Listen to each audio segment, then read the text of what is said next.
पाक भारत कशीदा सूरत हाल वफाकी वज़ीर इत्तलात अता तारड़ और DGISPR लेफ्टिनेंट जनरल अहमद शरीफ चौधरी आज तमाम सियासी जमातों को कौमी सलामती पर इन कैमरा ब्रीफिंग देंगे।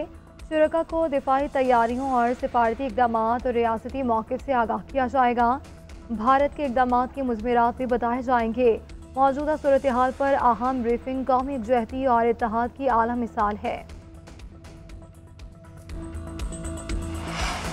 भारतीय जंगी जुनून का मुंह तोड़ जवाब। फ़ज़ा के बाद पाकिस्तान की समुद्री हुदूद में भी भारतीय जहाज़ों की एंट्री बंद। भारतीय परचम बरदार बहरी जहाज़ किसी बंदरगाह पर दाखिल नहीं हो सकेंगे।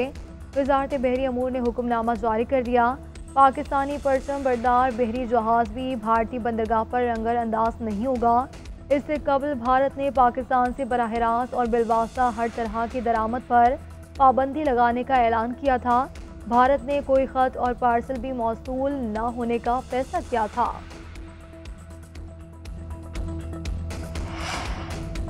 पाकिस्तान और भारत एटमी ताकतें हैं। दो एटमी ताकतों के दरमियान जंग का तस्वुर भी नहीं किया जा सकता। अमरीकी कांग्रेसमैन केट सेल का पाक भारत कशीदगी पर रद्द-ए-अमल।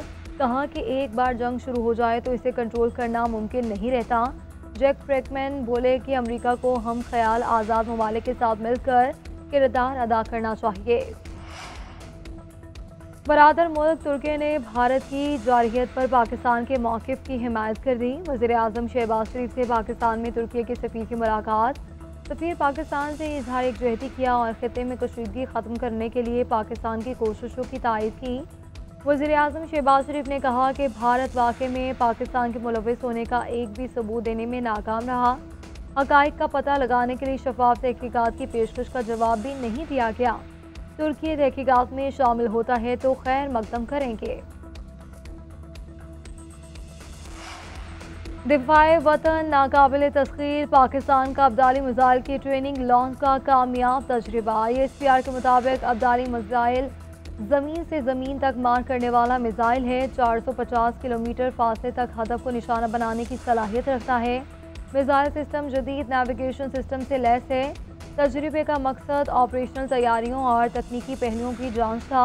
सदर, वज़ीर आज़म, chairman joint chiefs of staff committee और सर्विसेज चीफ्स की मुबारकबाद। हिस्सा लेने वाले फौजियों, साइंसदानों और इंजीनियर्स को सराहा गया।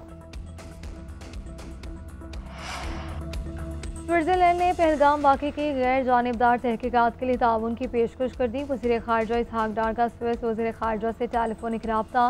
स्विस वज़ीर ख़ारजा ने पाकिस्तान की अमन की कोशिशों को सराहा। इसहाक़ डार ने भारतीय बेबुनियाद इल्ज़ामात और यकतरफ़ा इक़दामात मुस्तरद कर दिए। तंतास माहिदे को मुअत्तल करने की मज़म्मत। इसहाक़ डार का यूनान के हम मनसब से भी रब्ता। यूनानी वज़ीर ख़ारजा ने अमन बरकरार रखने के लिए ज़ब्त व तहम्मुल की अहमियत पर जोर दिया।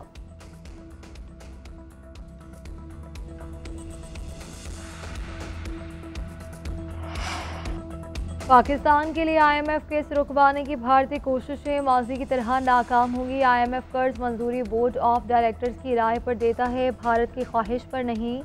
कर्ज की मंजूरी या मुखालिफत में सियासी बुनियाद पर फैसला IMF मैंडेट के खिलाफ है।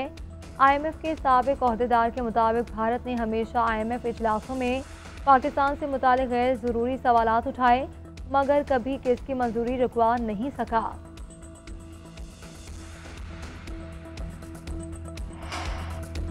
पाकिस्तान सुपर लीग में एक और सनसनीखेज टाकरा। कोयटा ग्लेडिएटर्स ने कड़े मुकाबले के बाद इस्लामाबाद यूनाइटेड को 2 विकेटों से शिकस्त दे दी।